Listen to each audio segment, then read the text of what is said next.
तबेले में हिरन। एक जंगल में एक हिरन रहती थी। वो जब अकेले चारा चर रही थी तो उसे भेड़िए ने देखा और उसका शिकार करना चाहा। वो अपने आप को बचाते हुए जंगल में बहुत तेज भागने लगी। वो भागते भागते जंगल के पास के गांव में चली गई। पिछली बार जब भेड़िया उस गांव में गया था तो गांव के किसानों ने उसे मार मार कर भगा दिया था। उसे वो याद आ गया और वो वापस जंगल में आ गया और हिरन पास के गायों के तबेले में आ गई।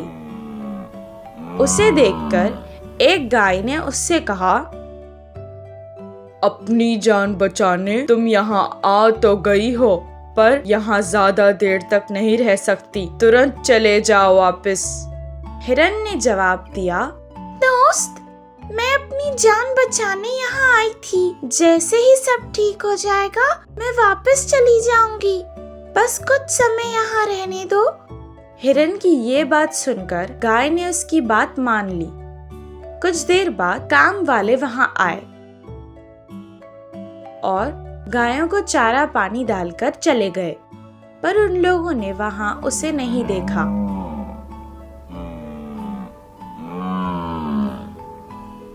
तुम्हारी किस्मत अच्छी है जो आज तुम्हें इन लोगों ने नहीं देखा, पर ज्यादा देर तक तुम्हारी किस्मत अच्छी नहीं होगी। कुछ समय बाद हमारा मालिक भी आएगा, उसकी नजरों से तुम नहीं बच सकती। हिरन ने कहा, मुझे बहुत भूख लगी है, मैं कुछ खाकर यहाँ से चली जाऊंगी। ये सुनकर गाय ने कहा, मैं इतना भी कठोर नहीं हूँ कि तुम्हें भूखा यहाँ से भेजूं। चलो खा लो तुम्हें जितना खाना है, पर मालिक के आने से पहले यहाँ से चले जाना। वो गायों के साथ ही चारा चरने लगी। तभी वहाँ मालिक आ गया। वो सोचने लगा कि मेरे गाय क्यों भूखे हैं? जितना चारा हमेशा डालता था उतना ही तो आज भी डाला, फिर भी ये क्यों भूखे हैं? ये कहकर वो जांच करने लगा। जैसे ही उसने गायों को और देखा तो उसे हिरन के सींग नजर आए और वो सोचने लगा कि इस हिरन की वजह से ही उसके गाय भूखे हैं। तुरंत उसने अपने काम वालों को बुलाया और उसको पकड़ने का आदेश दिया। वो खाना खाकर जंगल वापस ही जाने वाली थी कि उसे मार पड़ने लगी। वो किसी तरह जान बचाकर वापस जंगल आ गई। वो सोचने लगी कि अगर उसने गाय की बात मान ली होती तो आज ये दिन नहीं आता। कुत्ते की चतुरता। एक दिन एक कुत्ता घूम के जंगल आ गया।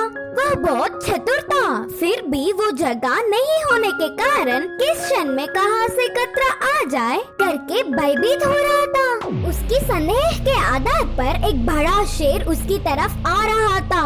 अचानक उसकी सांसें रुक गई। समझो, शायद आज ही मेरा आखिरी दिन होगा। इस जंगल में घूम के प्राणों पर ले लिया बोल के उसकी तरफ आ रहे शेर को देख डरने लगा। तभी उसके आसपास कुछ हड्डियां दिखे। तुरंत उनसे उसके दिमाग में मस्त विचार आया। उन हड्डियों में एक को खाते हुए उसके नजदीक आ रहे बड़े शेर को देख कहा, वाह, शेर का मांस बहुत स्वादिष्ट है। मैं अब तक इतनी स्वादिष्ट खाना नहीं खाया। पेड़ के पीछे शेर सब कुछ सुन रहा था।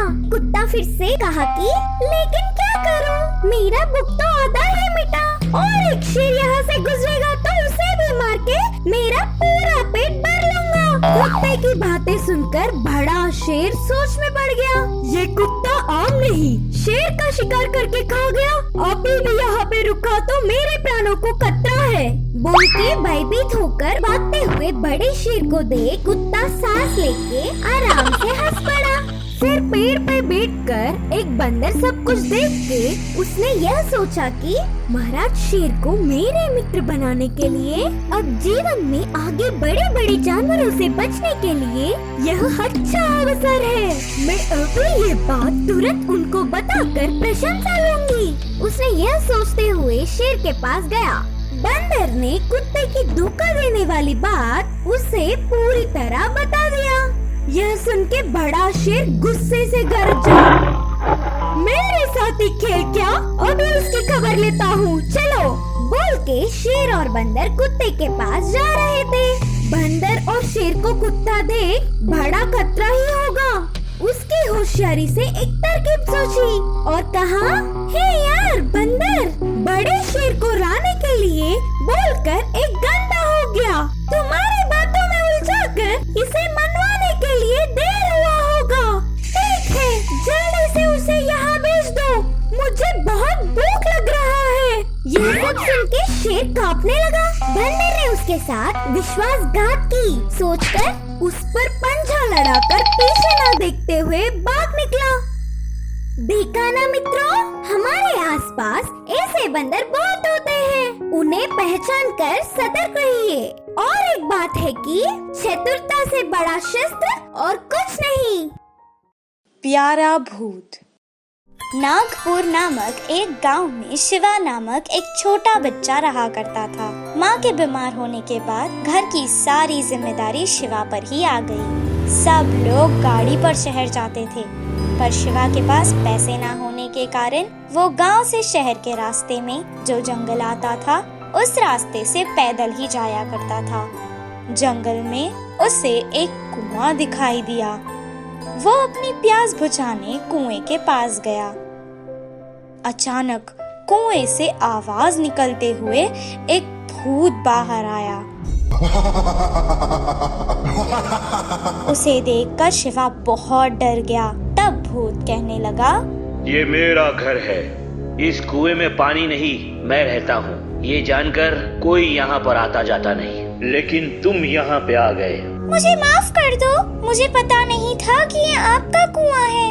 जान के करो या अनजाने में करो, गलती गलती है। मुझे बहुत भूख लग रही है। उसने तुरंत शिवा से उसकी थैली खींच ली और उसमें रखे खाने को खा लिया। मैं यहाँ बहुत दिनों से भूखा था, किसी ने मुझे खाना नहीं दिया, तुमने मुझे खाना दिया।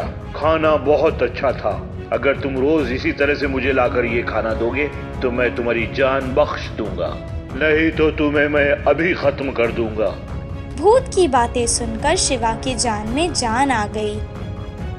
उस दिन से रोज शिवा भूत के लिए खाना लेके आया करता था, पर जो खाना शिवा लाता था उसे वो कभी पसंद आता था तो कभी नहीं, कभी उसका पेट भरता तो कभी नहीं।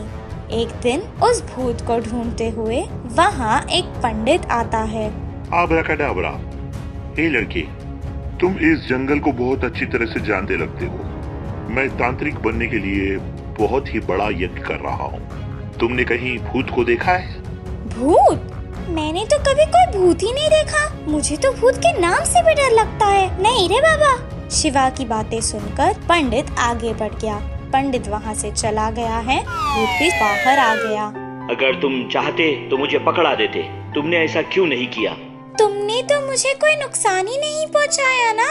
तुमने तो सिर्फ अपनी भूख मिटाने के तरीके ढूंढे हैं। तुमने हमेशा मुझ पर गुस्सा किया, पर मैंने तो तुम्हें हमेशा अपना दोस्त ही समझा है। तुम बहुत प्यारे भूत हो। शिवा की बातें सुनकर भूत को उस पर बहुत दया आई और जो कुछ भी उसके पास था, इतने दिनों से जो कुछ भी वो जमा कर रहा था, उसने वो सब शिवा को सौंप दिया। उस दिन से वो दोनों बहुत अच्छे दोस्त बन गए और भूत उसे अपने कंधों पर बिठाकर शहर तक छोड़ा करता था। क्योंकि शिवा का दोस्त एक भूत था तो वो किसी को दिखाई नहीं देता था। ये देखकर लोग हैरान रह जाते थे। इस कहानी से हमें ये शिक्षा मिलती है कि जो इंसान हर किसी के अच्छाई के बारे में सोचता है, उसका कभी बुरा नहीं हो सकता। गोपी को साधु की सलाह। नंदापुर नामक एक गांव में गोपी नाम का एक लड़का रहता था। वो बहुत कामचोर था। वो हर काम को आसानी से बिना मेहनत के करना चाहता था। मेहनत का काम उसे बहुत मुश्किल लगता था। उसे घूमना फिरना और मस्ती करना बहुत पसंद था। वो हमेशा गांव के बच्चों के साथ फिरता रहता था। उसके माँ बाप उसके लिए बहुत चिंतित थे। वो बस अपने बच्चे को सुधरता देखना चाहते थे। एक दिन उसे गांव में एक साधु मिला। साधु को गोपी के बारे में पता था। उसे सुधरने के लिए उसने उसे एक सलाह दी। तुम बहुत अमीर हो जाओगे अगर तुमने मेरी ये बात मान ली तो। अपने गांव के बाईं तरफ एक आम का पेड़ है, उसके 10 कदम पर अगर तुम खोदना शुरू करोगे तो तुम्हें वहाँ सोने का खजाना मिलेगा। ये बात सुनकर पहले गोपी बहुत खुश हुआ, लेकिन मेहनत लगेगी सोचकर ये कहने लगा, आप इस खजाने के बारे में मुझे ही क्यों बता रहे हैं? आप खुद भी तो इसे लेकर अमीर हो सकते हैं। हम साधुओं को धन का लालच नहीं है, हम बस लोगों की मदद करते हैं। इतना कहकर वो वहाँ से चला गया। गोपी कहने लगा कि उस खजाने के लिए पता नहीं कितना खोदना पड़ेगा, और अगर इतनी मेहनत के बाद भी खजाना अगर नहीं मिला तो सब बेकार हो जाएगा। इतना कहकर वो भी वहाँ से चला गया। हर काम को वो ऐसे ही टाल देता था। कुछ दिन बाद गांव में पानी बंद हो गया। गांव वाले पानी की तलाश में हर कोशिश करने लगे। कितनी सारे कुएं खोदने के बाद भी उन्हें पानी नहीं मिला। उस समय गोपी को साधु की बात याद आ गई। मैं अगर इस बुरे समय में वो खजाना लेकर इस गांव से चला जाऊं तो आराम से रह सकता हूँ, वो सोचने लगा और वहां से फावड़ा लेकर आम के पेड़ के पास खोदने चला गया। कितना खोदने पर भी उसे खजाना नहीं मिला, लेकिन गांव की ऐसी हालत देखकर उसने खोदना बंद नहीं किया। खजाना लेकर यहाँ से चला जाने की लालच में वो खोदता ही गया। 4 दिन तक खोदने के बाद उसके पैरों के नीचे उसे पानी महसूस हुआ।